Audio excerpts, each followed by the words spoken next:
where PRD would instruct me to personally visit the said banks to pick up the money and bring it to Malacanang or to the designated individuals.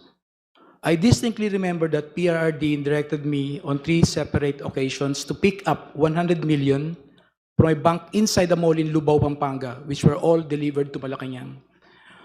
On another incident, I was informed by PRRD that the 2 land bank managers' check which were to be delivered to one of our safe houses in Eastwood, Quezon City, in the amounts of 84,200,000 pesos and 4,800,000 pesos, respectively, were issued under my name. Copies of the 2 land bank managers' checks are hereby attached as annexes A and A-1. 28. To prove the aforementioned allegations, I am willing to execute an affidavit, authorization, or any other document, and to perform all acts necessary for